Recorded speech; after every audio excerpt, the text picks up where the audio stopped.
So, Mark, the bad boys better watch out because Cops is back in town filming. Las Vegas was one of the original cities on Cops way back, I think, in the late 80s. They were filming here in Las Vegas and did it throughout their run. So, yeah, what you going to do? Bad boys, bad boys. I remember watching it some of the 90s. I didn't know it was still going on. I haven't watched it in forever. But, you know, nothing tells better stories than real life. So just amazing stuff. And Vegas is like the perfect place for it. All the craziness that goes down there. And maybe, you know, the Strip will be a little bit safer with the cops walking around with cameras. I think going back to those episodes in like the 80s and 90s of Cops in Las Vegas would be a great way to see, you know, that era of Las Vegas. And, you know, some things never change while so many other things have. Yeah, like pestering people on the walking bridges, man. That's where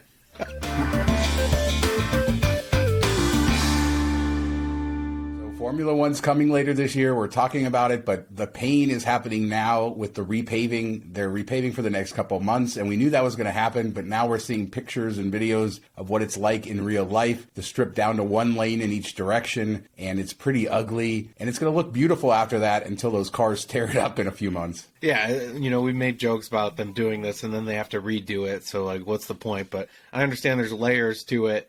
You know, and one of the taxi guys on Twitter said 25 minutes to get from Aria to Wynn, which is just nuts when you think about it. It's such I feel like you could walk it almost in 25 minutes. So to do this, to add this to already the traffic issues that Vegas has, and then the highway issues and all that stuff, it's just, I'm glad I'm not going to be there this summer. My next trip is planned to be after Formula One, so I'll miss all this craziness, and I feel for everybody that's going there. Like, maybe you just go to your resort and only hit places that you can walk to around it. I don't know. It's just tough. Yeah, and I wonder how well this will hold up. Do they have to repave it after the race, too? Because I had heard some rumblings that, you know, those cars really tear up the track, so I don't know if we're going to have a race every year, so this could be an annual thing for months. They do that here in Michigan, but that's just because they, like, always lay the wrong concrete or something, so they have to tear it up 6 months later and redo it. But they're just going to do it, like, 3 different times in a year. Oh, man. I would be, if I was a Vegas resident, I'd be like, no more Formula One. I hope it's a one-year thing. Yeah, I mean, I think at least it's going to be every year before the race, right? I mean, I don't know. We'll see. Maybe not. Hopefully not. But it's pretty ugly out there. We have an update for Link in that area where they took out all the table games. Now, somebody sent me a message saying that it's going to be the entrance for a nightclub, and there is construction. There's a construction wall there. I haven't been able to confirm that, but we noticed that they're putting in slot machines there now, although it's very sparse, so maybe these are temporary, or, you know, maybe they'll have just a few slots there while they have the entrance, but it's something moving along there. I doubt the table games are going to come back, though. Yeah, it does. It looks a little weird, like a waiting room that they're just like, oh, let's throw some machines in there and fill up the space a bit. It's very sporadic, and so maybe that does make sense if they would leave them there with the entry to the nightclub, but I would think if you're building out this nightclub, you want it to be like the feature item, so who knows, but it just looks like a weird area. It doesn't look good. The table games probably look better just leaving there with nothing. I don't know. It just seems weird. Yeah, we'll see how it turns out. But, I mean, slot machines are easy enough to put in and take out. So, you know, this could just be temporary filler for wherever they're going to go with this space because they are doing wider construction in some walls. So we'll keep an eye on that. Speaking of construction, we got a better look at the Cosmo connection and where it's going to connect to the Bellagio Vdara Bridge.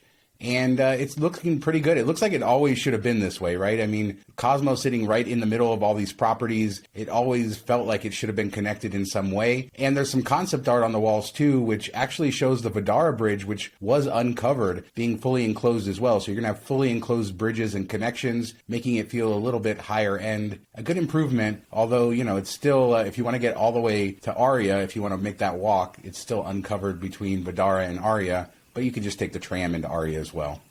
We need the moving walkways, though. They need to add those in. Otherwise, is it really a walking bridge if there's no moving walkways? But no, it's good to see. And I kind of understand why they didn't do it originally, because MGM knows everybody would leave to go to Cosmo. And now they don't care because they own it. So it makes sense. And it should be a lot easier to get around between those properties, even if the walk, you know, is part outdoor, part indoor. But I like that it's covered because, you know, in the December, January, it gets a little bit colder, rainy. And in the summer, you don't want to be outside any more than you have to be. Yeah, the original bridge connecting Bellagio and Vdara and the station always felt like very industrial. So this feels like it's more keeping everything together. So I like that. Now, there were rumors that Cosmo is considering closing their balconies permanently. Vital Vegas covered the rumor. Other people said there's rumors that it's just going to be for the Formula One race. I think that would be curious because people have probably booked those rooms expecting that they'll be able to go out and look. Yeah, I mean, you could probably cancel, I would imagine. But yeah, I mean, I don't think this is going to happen. It is a rumor.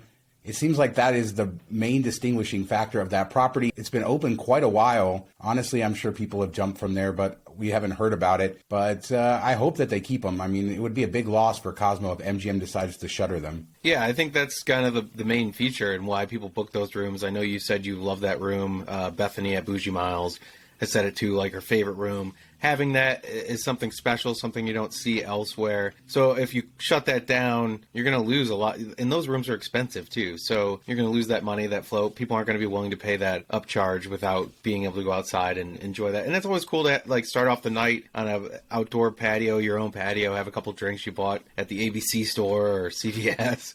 Something that Vegas has a lot of both. But, you know, to shut it down, I hope not. That would be sad. It would be an MGM thing to do, but it would be sad. Not to mention the rooms don't have the views because the patios are there. So the patio really gives you the view the balcony does. Like there's rooms that have bathtubs that kind of look out onto that. So you would really be restricting these rooms in a big way. It's not like shuttering some of those fake balconies that you have on some properties or those doors that open up with like Bally's had. Yeah.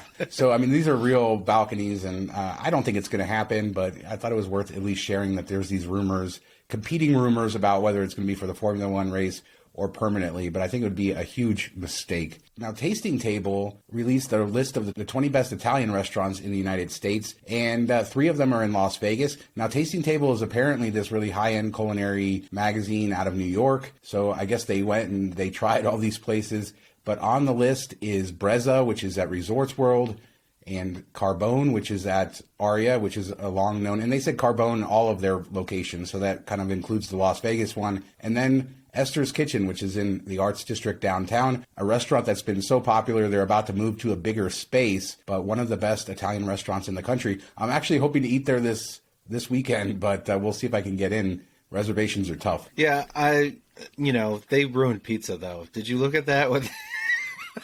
They put Brussels sourdough, sprouts and everything's kale. Sourdough there. They put kale on pizza. Like, come on, you can't put kale on a pizza. You just can't. It's not right.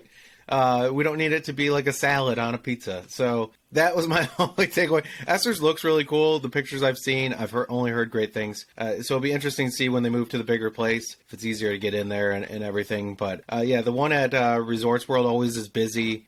But Carbone, like if you're including all the locations, I feel like it's a little bit cheap because, if you go from one to the other, certain locations are a lot better than others. So I don't know. I haven't heard as great of glowing reviews about Carbone as the other ones. I enjoyed my meal at Carbone. And the problem with the one in New York City is you can't get in there because you have to know a member or, you have to really get juiced in there. So I think the one in Vegas is the one that you can, actually eat at. And I have heard that it's not quite as good as the New York City main original location, but I still thought it was pretty good. But yeah, hopefully I can talk about Esther's Kitchen because I'm hoping to get in there without a huge line because I couldn't get reservations for this weekend. So we'll see. But yeah, good to see that. And good to see, Esther's Kitchen, a more local, lesser-known brand getting in there, not on the Strip, some place that's in the Arts District that's really helping to revitalize downtown. And, they're moving just a half a block away when they move, so it won't be a huge issue for people who love it there. So we were inspired this week. Mark Meltzer shared the picture of the disco restroom at Resorts World on Twitter, which inspired me to try to find the most interesting bathrooms in Las Vegas. And I think that's one of them. It's really cool. I remember when Resorts World opened, I went there at 6 a.m. the first morning it was open, filmed everything. And so I was like there all by myself. But just going in there, not knowing what to expect, it's right off the food court there and the food hall. Sorry, Mark. And, no, you got it right the first time.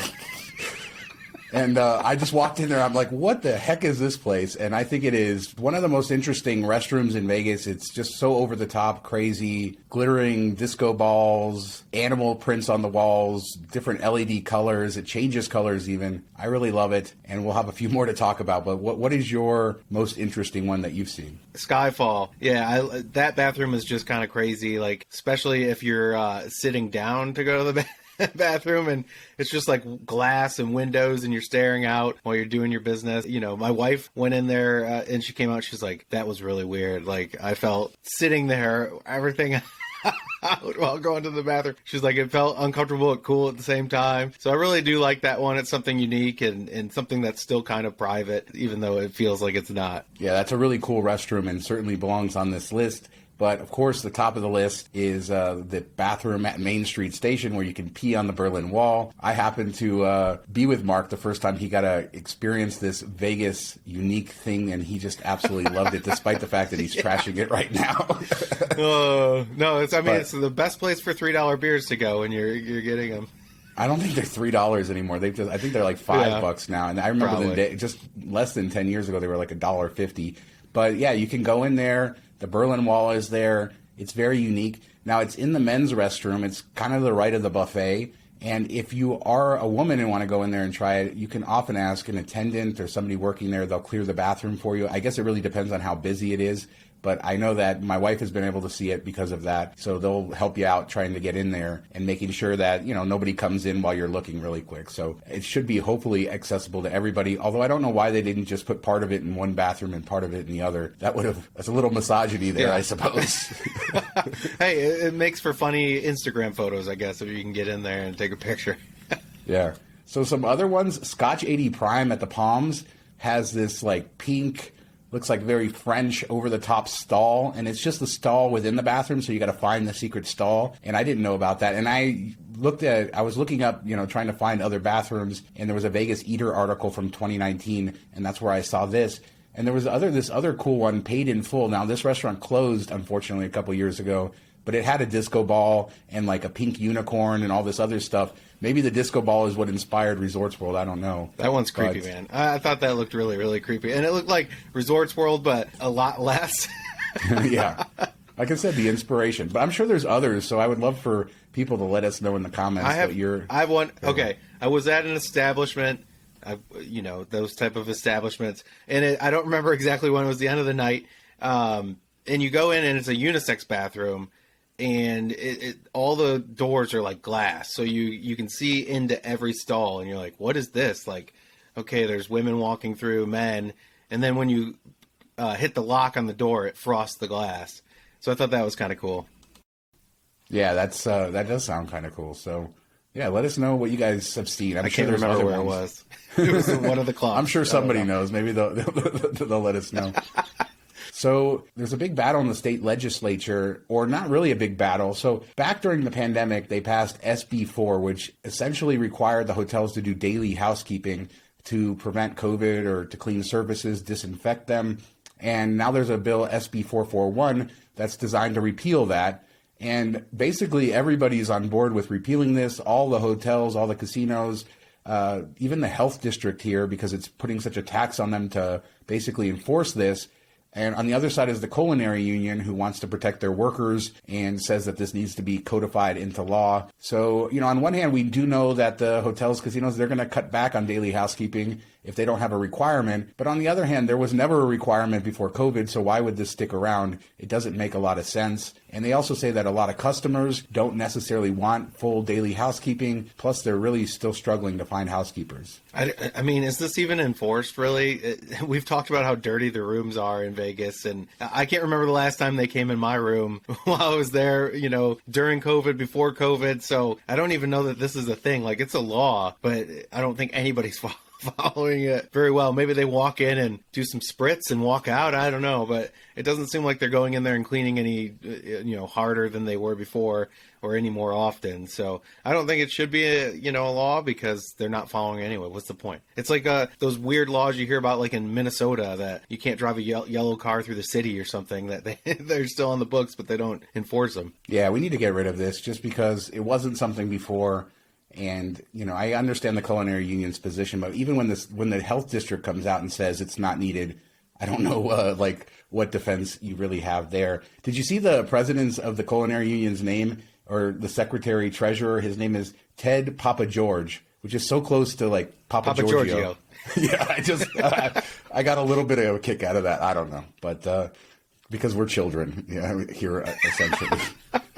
All right, and finally, the Sphere, we now know when it's going to open. And it's no longer the MSG Sphere, so we should stop calling it that, Mark. It's the MGM Sphere. or... Yeah.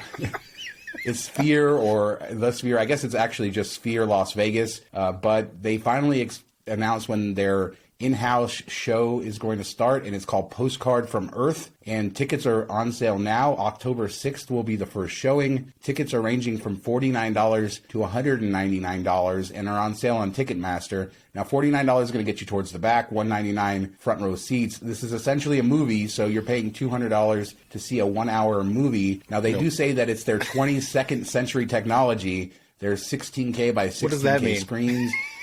All, immersive sound, everything. I think basically that this is unlike anything else in the world, but it's going to be a lot to fill those seats at those prices. Hold up. I thought like there were screens everywhere, and that was the point of this thing. So if you're in the back, what's the difference? Like you're supposed to have screens all over you. So I don't see why anybody would pay a premium. Maybe you get like sprayed with the 4D activity better. You get more smells, and then they're like your chair will vibrate when thunder rolls through. I'm like, hasn't that been a thing for a while? What is new here? Yeah, that's been on like 4D rides at the Adventure Dome, SpongeBob the ride since for a while. But yeah, I mean, I do think this is going to be incredible. The level of sound that they're talking about, and the screens are great. I think because the further forward you are, the further down you'll be. I think you'll be more immersed, and you'll have more screens over you, and you'll kind of be more in the middle of the action. Whereas if you're further back, you're going to be higher up and probably a little bit better less. Have like massage things in those chairs or something for $200. Now, I was looking at like the middle sections. They're about, $79, $99 depending on the showing. So I was almost going to buy a ticket for the first weekend. I probably will, so I can talk about it. Yes. But it was admittedly painful for me to kind of contemplate giving up $100 because I don't want to sit in the very back. So giving up $100 to sit in the middle. So I don't know. I probably will do it, but I mean, they have 20,000 seats. They're not going to fill all those. They can't. Yeah, and this is going to be like an ongoing, daily, whatever, often thing. So it's not like it's you only have 3 days to book this, So the prices seem crazy to me. I know they got to make their money back somehow, but maybe they'll do like this will be the new movie theater. They'll bring in all the new movies so you can watch it in there instead of the IMAX or whatever. It's going to be the Sphere movie theater. I don't know. This just seems strange, but I mean, it could be really cool if they take advantage of it and they have enough people that are willing to create new stuff. Yeah, James Dolan said the Sphere provides a new medium for directors, artists, and brands to create experiences that cannot be seen or told anywhere else. And Sphere experiences are just one of the ways we will use the venue's technologies to engage the senses and transport audiences to places both real and imagined. So, I mean, this is a kind of a thing that it seems like they may want to partner with brands to create unique experiences or temporary experiences. So I could see a lot of this, but again, it's hard to imagine paying $100, $200 to watch a movie, but maybe it's going to be that good. So an hour-long movie too, not even 3 hours. Yeah, it's crazy to see the Ticketmaster because the tickets are on sale on Ticketmaster, so you can see how many seats there are, and there's just so many seats. And so are you gonna, if you buy a cheap seat, are they gonna like keep you from moving up? Because these are not gonna be full, especially if you do Chris like an Angel effect. We can just we can seat fill. That's how we get the free tickets.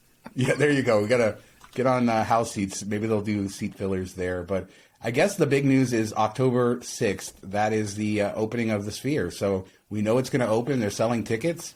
We still don't know the U2 show dates, but this is good news, I guess. I have to imagine this is going to play into like what we talked about last episode about the synergy of casinos and how the restaurants, are profitable because of comps and stuff. They're going to throw these tickets at people, I would think, and work with a casino and partner in some way that they give the casino something discount. I would have to imagine they would do some type of tie-in with one of these programs to fill those seats. We shall see, but let us know what you guys think about this. I really want to hear what your most interesting Vegas bathrooms are. I don't know why, but it's just an interesting topic.